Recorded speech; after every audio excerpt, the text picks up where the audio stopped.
Hello everyone, আমরা last ভিডিওতে শিফটিংয়ের কনসেপ্টটা দেখেছিলাম। হোপফুলি আমরা এটা বুঝতে পেরেছি, বিকজ আজকে রোটেশনে যে কনসেপ্টটা দেখাবো এখানে শিফটিংয়ের কনসেপ্টটা পুরাই কাজে লাগবে, জাস্ট একটা ডিফারেন্স সেটা আমি দেখিয়ে দিচ্ছি। সো আমরা যখন শিফটিং করছিলাম তখন কী ছিল যে লেফট শিফটিংয়ের টাইমে যখন করছিলাম ফার্স্টের ভ্যালুটাকে শিফট করে বাইরে পাঠিয়ে দিচ্ছিলাম। ওটাকে আমি কখনো রিট্রিভ করবো না ভেবেই আমি ওটাকে স্টোর করিনি, বাইরে পাঠিয়ে দিচ্ছিলাম অ্যান্ড দেন প্রতিটাকে আলাদা আলাদা করে শিফটিং করেছি। বাট রোটেশনের কনসেপ্টটা এরকম যে আমার যে এই পয়েন্ট একটা কিছু আছে, ঘুরে গিয়ে আমার এটা লাস্টে এই পয়েন্টে আবার আসবে, রাইট? এই পয়েন্টে না, বাট একটা এক্সট্রা আলাদা পয়েন্টে আবার আসবে। এটা হচ্ছে কি আমার রোটেশনের কনসেপ্ট। সো আমার এখানে যদি কনসেপ্টটা লাগাই কাজে, দেন কি হচ্ছে যে আমার এই টুটা আমি বের করে না দিয়ে আমি কোথাও এটা স্টোর করে রেখে, বা স্টোরের কনসেপ্টে পরে আসছি, বাট বের করে না দিয়ে আমি এই ভ্যালুটাকে এই লাস্ট ইন্ডেক্সে বসিয়ে দিচ্ছি, দেন তাহলে তো আমার রোটেশন হচ্ছে, রাইট? সো মেইন কনসেপ্ট ওটাই যে আমার শিফটিংটা শুরু হবে, লেফটের শিফটিংটা শুরু হবে হচ্ছে আমার একদম লেফট থেকে।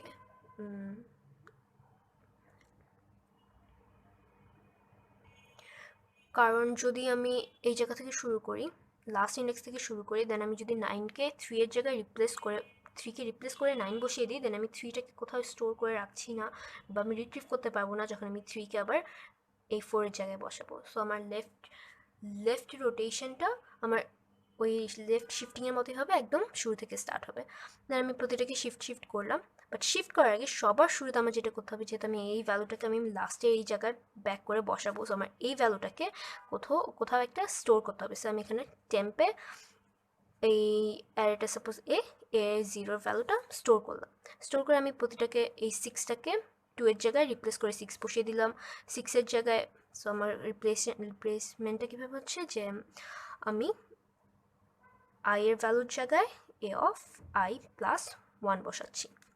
সো জিরোর জায়গায় 0 প্লাস 1-এর ভ্যালু 6 বসিয়ে দিচ্ছি, দেন 6-এর জায়গায় 6 তখন আছে, বাট রিপ্লেস করে 4 বসাচ্ছি, সেম কনসেপ্ট শিফটিংয়ের মতো।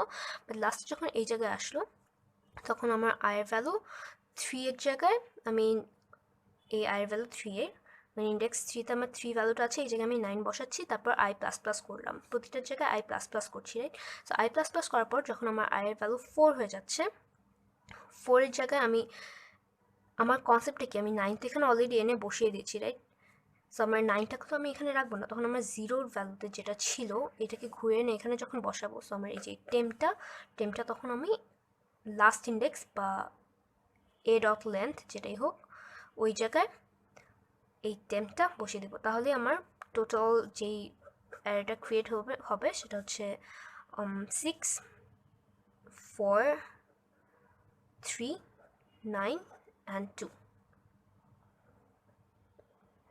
সেম কনসেপ্ট আমার রাইট রোটেশনেও লাগে।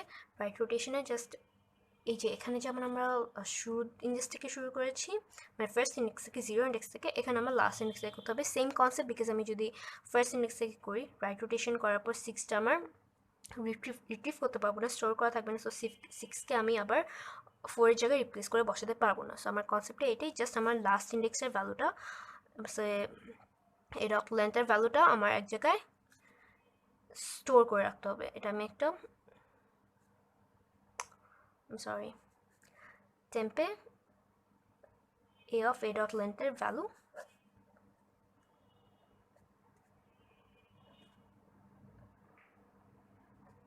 length minus 1 ভ্যালুটা স্টোর করে রাখবো। দেন যখন আমি শিফটিং করে যখন হবে তখন আমি অ্যাকচুয়ালি কী হচ্ছে যে রাইট শিফটিং, এটাকে আমি যখন স্টোর করে এই জায়গায় রাখছি অ্যান্ড 3কে আমি এই জায়গায় বসাচ্ছি, অ্যান্ড 3-এর জায়গায় রিপ্লেস করে 4 বসাচ্ছি, 4-এর জায়গায় রিপ্লেস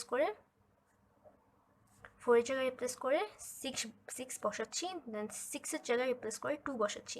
এই 2কে পরে আমি লাস্ট পর্যন্ত গিয়ে যে এই টেম্পে যে ভ্যালুটা রেখেছিলাম 9, এই 9 আমি 2-এর জায়গায় বসিয়ে দেবো। সো আমার অ্যারে অফ 0-এর জায়গায় লাস্টে টেম্প বসে যাবে, রাইট? এই জায়গায়। সো আমার লাস্ট পর্যন্ত অ্যারেটা হচ্ছে 9 2 6 4 3।